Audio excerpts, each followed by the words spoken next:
Salam properti, ketemu lagi dengan saya, Fendrili. Hari ini saya ingin berbicara, kenapa sih bertransaksi properti dengan agen properti lebih gampang dan lebih aman?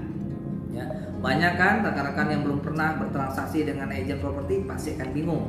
Ya, ada penjual bilang, ngapain sih lewat agen properti? Saya juga bisa jual sendiri. Ada pembeli yang bilang, ngapain sih sama agen properti?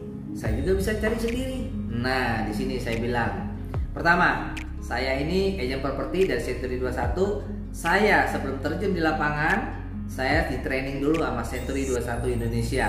Saya dibekali ilmu, pengalaman mereka yang menjelaskan kepada saya. Nah, setelah saya lulus training, saya akan turun di lapangan. Kedua, kantor saya Century 21 Champion terdaftar dan punya izin usaha. Ya. Ketiga, kami ini agen properti punya pengalaman bertransaksi. Kami tahu mana transaksi yang benar, mana transaksi yang salah, dan kami akan berjalan di lurus yang benar.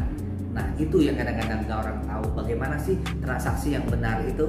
Nah, nanti saya akan jelaskan proses transaksinya. Keempat, kami ini punya jaringan sesama agen, sehingga saya tidak menjual properti saya sendiri, dan saya berkolaborasi dengan agen-agen yang lain juga.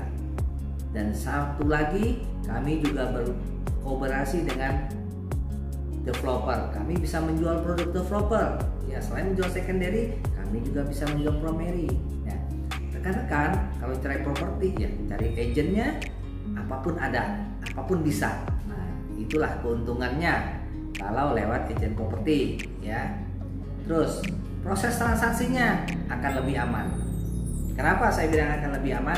Begini, kalau rekan-rekan lewat agen properti, kita akan ajak rekan-rekan survei dulu rumah yang mana rekan-rekan mau, seperti apa yang rekan-rekan cari, kasih tahu kami budgetnya seperti apa, kami akan carikan rumahnya.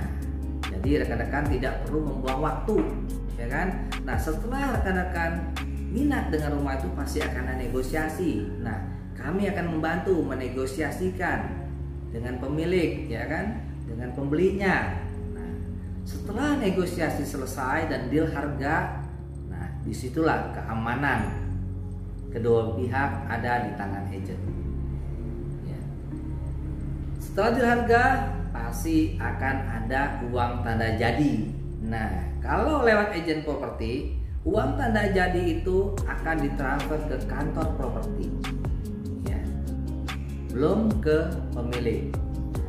Setelah uang tanda jadi terima oleh kantor properti, kantor saya terima, saya akan buatkan kesepakatan jual beli.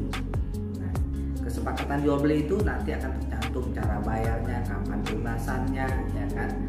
Nah, kedua belah pihak akan kami undang untuk datang ke kantor kami menandatangani kesepakatan jual beli itu.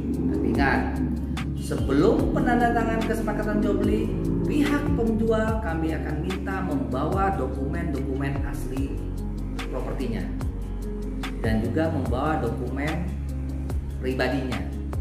Pihak pembeli kami akan minta membawa dokumen pribadi mereka, sehingga kami akan mengecek apa benar dokumen-dokumen ini memang milik si penjual, ya kan? Terus kami akan cek dokumennya, apakah kelengkapan dokumennya bisa untuk transaksi selanjutnya. Bahwa dengan pihak pembeli pun sama, kami akan cek apakah dia bisa untuk membeli properti. Karena ada orang-orang tertentu yang nggak bisa beli properti, ya kan? Karena kelengkapan data dari pihak penjual, ada satu data pun yang nggak lengkap, transaksi nggak akan bisa jalan. Nah, disitulah tugas kami sebagai agen, ya. Sebelum dokumen itu masuk ke notaris, kami akan mengecek dulu. Ya. Kalau memang itu kelengkapan datanya nggak lengkap dan nggak akan bisa transaksi, ya udah, mendingan nggak usah transaksi.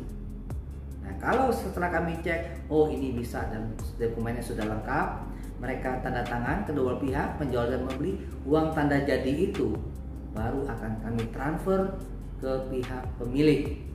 Nah, selanjutnya untuk uang DP dan pelunasan kami akan transfer ke pembeli akan transfer langsung ke pemilik, ya, bukan ke kantor kami lagi. Nah, dari situ nanti saya akan kawal proses transaksi ini sampai akta jual beli, ya.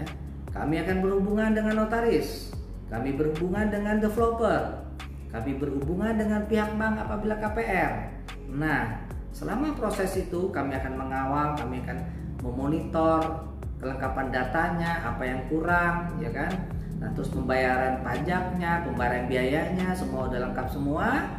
Nanti kan pihak notaris akan beritahu kami bahwa semua udah lengkap, udah siap untuk AJB. Nah, disitulah kami akan berkoordinasi dengan semua pihak, pihak penjual, pembeli, developer, ya kan, notaris, bank.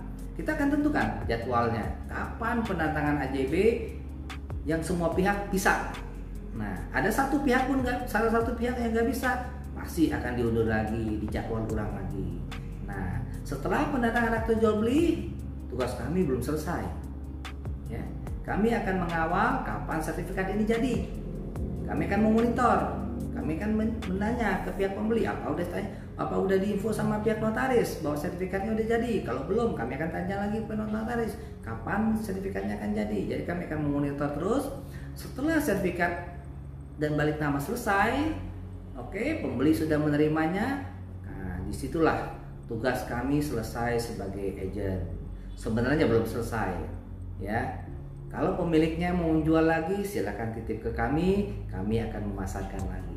Enak kan kalau lewat agent properti, semua diurus. Rekan-rekan tinggal duduk di rumah, tinggal santai, kami akan atur jadwalnya. Pak, Bu, ini bayarnya kapan? Ya kan, Pak, Bu, ini tanda tangannya kapan? Nah, semua sudah diatur. Itulah keuntungan lewat agent properti yang punya lisensi, ya. Kami punya lisensi, kantor kami punya izin usaha. Percayakan transaksi Anda kepada kami. Kalau mau transaksi lewat saya, hubungi saya di nomor ini. Saya akan bantu semaksimal mungkin saya bertransaksi di jalur yang benar. Kalau bertransaksi dengan saya, mohon maaf kalau yang transaksi di jalur yang nggak benar, saya akan tolak. Itulah Vendrili. Saya akan bahas lagi nanti mengenai biaya-biaya untuk pihak pembeli dan pihak penjual kalau bertransaksi properti, ya. Stay tune di channel saya. Oke, salam properti dari saya. Sampai ketemu lagi.